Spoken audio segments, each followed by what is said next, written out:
Goeiedag almal, ek is Manie van Bloemfontein. Dit is vandag Woensdag, die 22ste Oktober 2025. Ons doen die nuus in kollig en ons hoofopskrif vir vandag sê: Grondonteieningswet kan verbeter word volgens die president. Nuushooftrekke vir vandag: Guyton stel mense aan soos wat hy goed dink by sport. Grondonteieningswet kan nog verbeter volgens president. Oud-president Sarkozy van Frankryk in die tronk opgeneem. Kobus Reinagh kan dalk vir die Stormers uitdraf die naweek in VRK. Proteas wen oortuigend teen Pakistan in 'n wêreldbekerwedstryd. Rebecca Meder wen 'n bronsmedalje vir swem in die VSA. Die onteieningswet is nie perfek nie. Daar sal soos met enige wet swak plekke wees wat verskerp moet word, aldus president Cyril Ramaphosa. Ramaphosa, wat in sy hoedanigheid as ANC-leier in Soshanguve was, waar hy die ANC-veteraan Dr. Tlou Theopolos Tsholo op sy 100ste verjaarsdag vereer het gesê wat die onteiening betref, is geen wet 1000% perfek nie. Wette sal altyd dele hê waar hulle swak is en verskerp moet word. Ons doen dit dikwels die regulasies en ander intervensies. Tot 'n mate handel die onteieningswet met die regstelling van die wanbalanse van die verlede, hoe eiendom hanteer moet word en hoe eiendom vir openbare belang onteien moet word, het hy gesê. Die wet wat soos deur die parlement aanvaar is en deur my onderteken is, het geen inherende gebreke nie. Ons kan dit egter verskerp deur die toepassing daarvan te verbeter met regulasies wat 'n algemene praktyk met wetgewing is.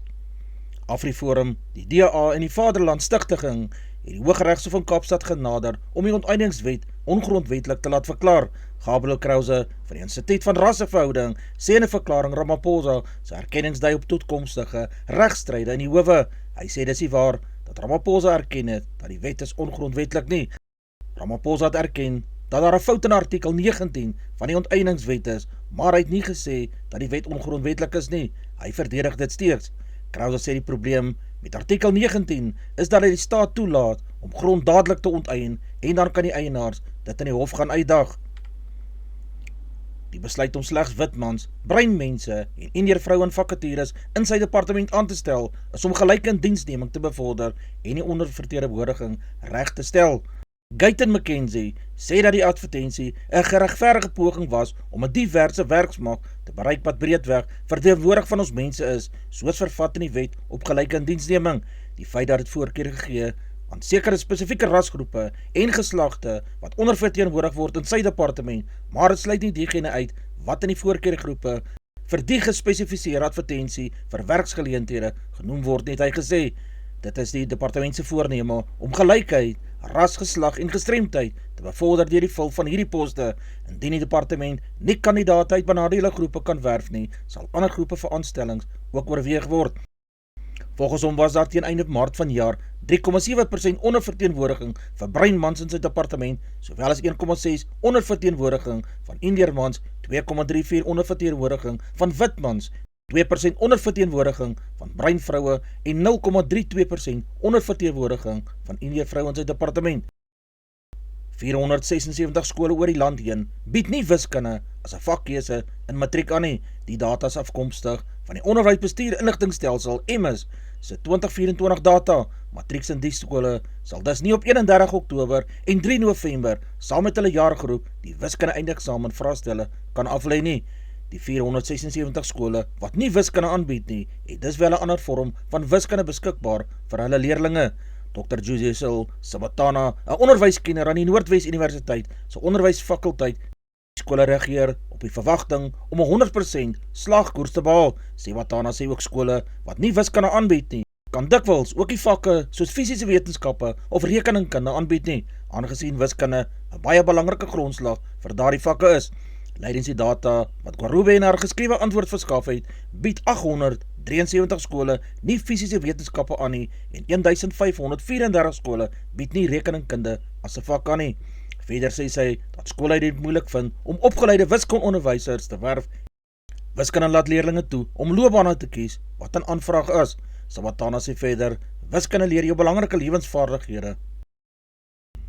Oud-president Joe Biden van Amerika, wat aan aggressiewe vorm van prostaatkanker ly, het 'n ronde bestralingsterapie voltooi.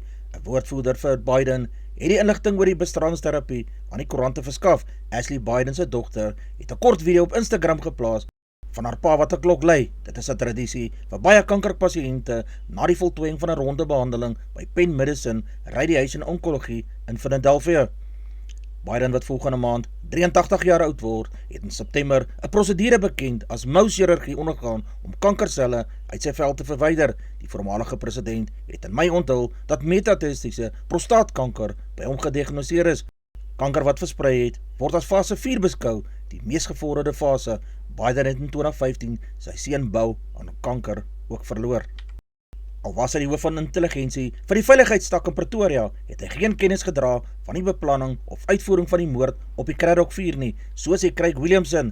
Die 75-jarige Williamson is gister in die Hooggeregshof in Geberg gedwing om meer as 40 jaar terug te dink en te onthou wat hy onder die apartheidsregering beplan en uitgevoer het. Volgens Williamson het sy werk grootliks gefokus op die werf, oplei en bestuur van 'n netwerk van bates wat gebruik is om inligting bymekaar te maak. Die inligting is in die sekretaris gestuur, waar dit in die Staatsveiligheidsraad voorgelê het vir ontleding en besluitneming oor moontlike optrede. Williamson het gesê sy werk en operasies was hoofsaaklik op die buiteland gefokus. Williamson het nie 'n amnestie aansoek gebring in verband met die Craddock 4 nie. Hy het wel 'n aansoek gedoen om amnestie te ontvang weens die moord op Ruth First in Maputo. Toe advokaat Jannie Coltman namens die nasionale vervolgingsgesag wou weet waarom Williamson nie weens die moord op die Craddock 4 om amnestie aansoek gedoen het nie, het Williamson gesê hy het dit nie nodig nie, aangesien hy geen rol in daardie moord gespeel het nie. Advokaat Themba Nkele Ketobi, wat Nguba gemeenskap verteenwoordig, het op sy beurt by Williamson vasgestel dat hy as 'n intelligensiehoof ook inligting ontvang en hanteer het van aktiwiteite hier in Suid-Afrika.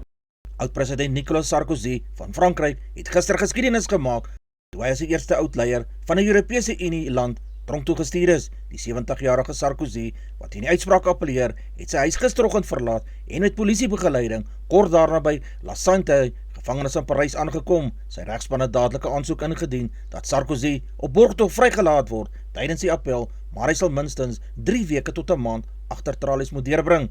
Sarkozy se vonnis weens misdadige samewerking is 5 jaar, maar hy ontken enige wangedrag.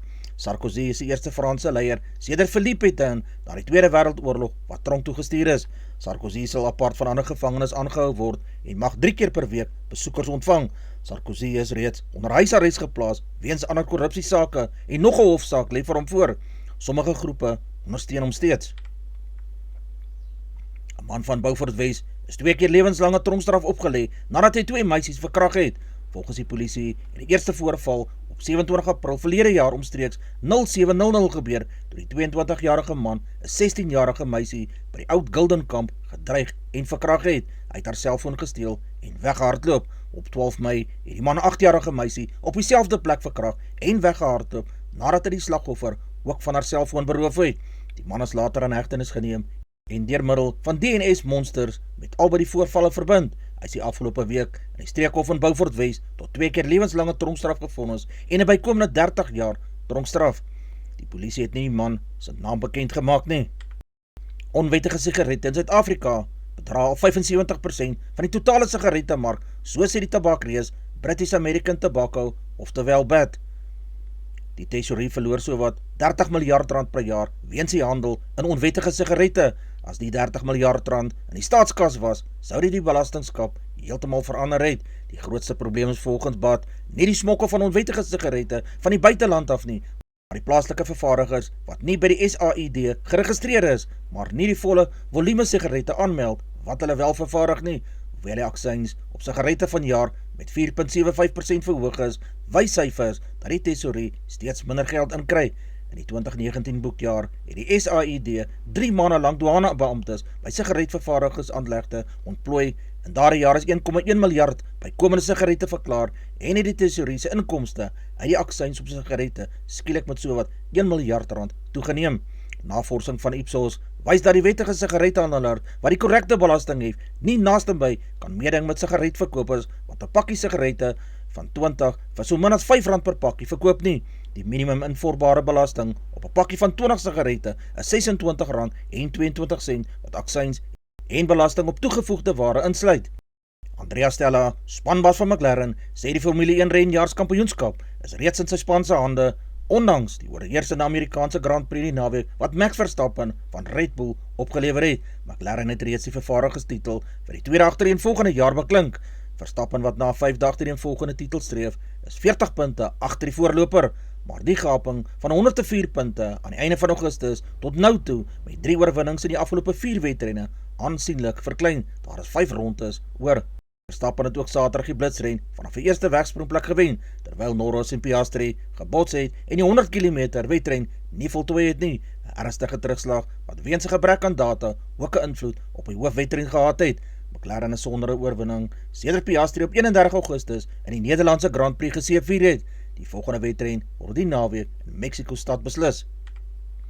Die Springbokslot RG Snyman het 'n heupbesering opgedoen, maar so sake tans staan, is daar nie vrese dat hy die jaareindtoer sal misloop nie. Snyman is maandag in die Bokke se groep gekies vir die jaareindtoetse teen Japan, Frankryk, Italië, Ierland en Wales. Die wedstryd teen Japan word reeds volgende Saterdag gespeel en die Bokke se afrigtingspan sal dus duim vashou dat Snyman vinnig kan herstel. Die tweede toerwedstryd is op die 8ste teen Frankryk in Parys en wat na verwagting 'n emosiebelaide skouspel sal wees na die Bokke se oorwinning met 29 teenoor 28 Jane in die kwart eindronde van die 2023 Wêreldbeker toernooi. Intussen berig die koerante dat die buite-agterspeler Mac Hansen die volgende Saterdag se toets teen Nieu-Seeland in Chicago sal misloop. Daar is ook kommer oor die fiksheid van die centers Bungee Aki en Robbie Henshaw. Edwin Edogo en Brian Gleeson, groentjie voorspelers van Munster, kan weens beserings nie saamtoer nie. Jimmy O'Brien en Tom Farrell het hulle by die toergroep aangesluit. Farrell wat nou 31 jaar oud is 6 jaar gelede tydens die 6 nasie reis opgeroep, maar het toe nie speelkans gekry nie. Janniksen het besluit om nie vanjaar aan die Davis beker kwart eindrondes deel te neem nie. Italië, die verdedigende kampioen, het op die bekendmaking van sy span die wêreldnommer 2 se afwesigheid ook bevestig. Carlos Alcaraz, die voorste manspeler ter wêreld, sal op sy beurt Spanje se volgende maand sy toernooi verteenwoordig. Sinner wat vanjaar die Australiese Open in Wimbledon gewen het en die eindstryd in al 4 Grand Slam toernooie gehaal het, aan 'n week voor die Davis beker toernooi in Turijn, Italië wees om sy titel in die ATP jaareindtoernooi te kan verdedig. Alcaraz, wat ook vir die ATP jaareindtoernooi gekwalifiseer het, kan saam met Spanje poog om die land se eerste Davis beker titel sedert 2019 wen met Jaume Minor, Pedro Martinez en Marcel Granollers, wat ook deur die Spanjaarde gekies is. Alexander Zverev, derde op die wêreldranglys, sal vir die eerste keer in die Davis beker uitklopronde speel, nadat die 28-jarige by die Duitse span ingesluit is. Suid-Afrika het Pakistan gister in die wêreldbeker toernooi in Colombo, Sri Lanka met 150 lopies volgens die Duckworth Lewiston metode geklop. Dit is die Proteas wat nou opgeskuif het na die eerste plek op die wêreldbeker puntelys se 5 dae agtereenvolgende oorwinning in vanjaar se skouspel. Die Proteas wat ingestuur is om te kolf, het 'n stewige 312 lopies vir 48 boubeurte aangeteken. Pakistan moes aanvanklik in sy kolfbeurt 306 lopies en 40 boubeurte vir 'n sege aanteken. Die reën het die Pakistanse kolfbeurt 'n paar keer onderbreek, ten laaste is hulle teiken aangepas na 234 lopies en 20 boubeurte vir sege. Pakistan is beperk tot 83 vir 7 en 20 boubeurte. Die boring van Cabrera het eers met die kolf uitgeblink deur 68 onoorwonde lopies vanaf 43 balle wat insluit 6 viere en 3 setse te slaan. Daarna het Marizanne Kaap met haar naadballe 3 vir 20 en 5 boubeurte platgetrek. Die Aussies en die Engelse is vandag slaags en Saterdag pak die Suid-Afrikaners die span van Doer onder, die verdedigende kampioen. Dit kan gevolg dat die Proteas die halfeindronde met hoof selfvertroue kan nader. Benewenskap het Laura Wolfhard 90 aangeteken van 82 balle wat insluit 10 viere en 2 sesse. Sunay Lisu het 61 bygevoeg van 59 balle wat insluit 8 viere en 2 sesse. En Nadine de Klerk met 'n warrelwind kolfbeurt van 41 lopies vanaf 16 aflewerings wat insluit 3 viere en 4 sesse. Ook met die lat teen die Pakistanners uitgeblink.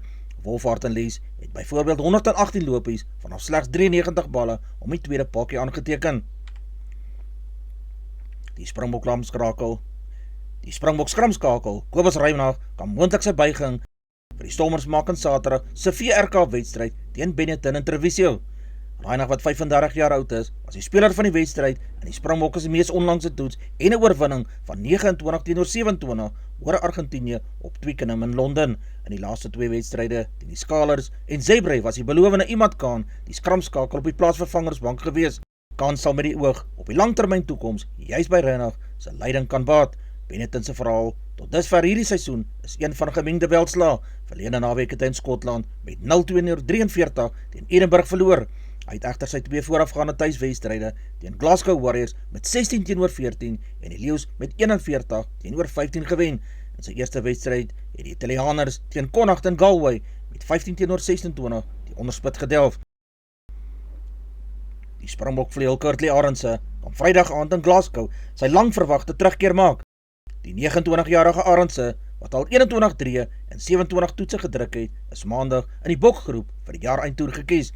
Rassie Erasmus, die Springbokke se hoofafrigter, sal hoopvol wees dat Arendse minstens 40 minute op die veld kan deurbring voordat hy Sondag in Londen by sy nasionale groep sal aanmeld. Die Springbokke begin hulle jaareindtoer volgende Saterdag teen Japan in die Wembley Stadion. Norke was net in die Bokke se eerste toets in die rugby kampioenskap en nie in die beginspan gewees nie. Sy teenwoordigheid in die Bullepak sal van groot waarde vir die besoekers wees. Die Bulle kan hulle eerste toer in die noorde onder die nuwe afrigter Johan Ackerman op 'n hoogtepunt met 'n sege in Glasgow afsluit. Die besoekers het die Warriors op 25 April vanjaar met 26-19 in die Scotscound Stadion getroof in die 2025 seisoen toe Jake White nog die span afgerig het. Die Warriors het Saterdag oortuigend met 42-17 in die Ospreys in Bringen afgereken nadat hulle die Dragons die vorige naweek in Glasgow met 49-0 gewen het. Ackerman maak sy 23-tal vandag bekend. Die Suid-Afrikaanse Olimpiese swemmer Rebecca Meder het 'n bronsmedalje in die 200 meter borsslag vir vroue op die tweede wêreldbeker kortpad byeenkoms in Westmont in die Amerikaanse deelstaat Illinois gewen. Die 23-jarige Meder, wat deur die bekende afrigter Graham Hill afgerig word, is deur die Olimpiese kampioen in hierdie item, die Amerikaner Kate Douglas met 2 minute 14 sekondes en 'n ander Amerikaner, Alex Walsh, met 2 minute 18 sekondes gewen. Advertensie van Netwerk 24, teken in en kry verskeie tydskrifte en koerante. Advertensie van Bloemkeel vir jou. Jy kan vir Dian of Susan by 082-390-3339 kontak. Hulle sal jou voertuigregistrasie namens jou behartig. Ons weerberig vir die streek: Messina 16:30, Polokwane 12:27, Lephalale 16:30, Mbombela 11:28, Mahikeng 15:27, Pretoria 14:27, Johannesburg 14:27, Ermelo 18:25, Galagadi 20:34, Gaborone 18:29, Richards Bay 13:31, Pietermaritzburg 13:30, Durban 14:26, Port St Johns 14:24, Pongola 13:31, Maputo 15:28, Bethlehem 9:24, Bloemfontein 14:27, Alawal Noord 13:29, Welkom 14:28, Vryburg 15:28, Kimberley 17:30, Appington 19:34, Prieska 19:34, Springbok 17:36, Karasburg 21:35, Keetmanshoop 21:35, Mariental 22:35, Alexanderbaai 14:22, Brandvlei 18:33, Loedertsbaai 13:20, Vredendal 15:40, Kaapstad 16:29, Sutherland 14:29, George 13:31, Jeffreys Bay 13:34, Geberra 11:38, Graafrenet 13:34, Kapogelas 15:25, De Aar 15:30, Molteno 10:26, Beaufort Wes 16:35, Oos-London 12:30. Ons markte vir die dag lyk so: die rand verhandel teen R17.41 teenoor die Amerikaanse dollar. Die Australiese dollar kos R11.30, 'n euro kos R20.20, die pond verhandel teen R23.28, 'n yen kos 11 sent, die prys van silwer is $48.41 Amerikaanse sent, platinum se prys is $1,546, palladium kos $1,410, die prys van goud per fyn ons is $4,114, die prys van Brent-olie per vat is $61, 1 Amerikaanse sent per vat. Gedagte vir die dag: wanneer jy nie son kan vind nie, wees die son in iemand anders se lewe. Hou aan skyn. Dis al vir vandag. Onthou om te like, deel met jou vriende en jou vriendinne en onthou om te subscribe en 'n aangename dag vir almal.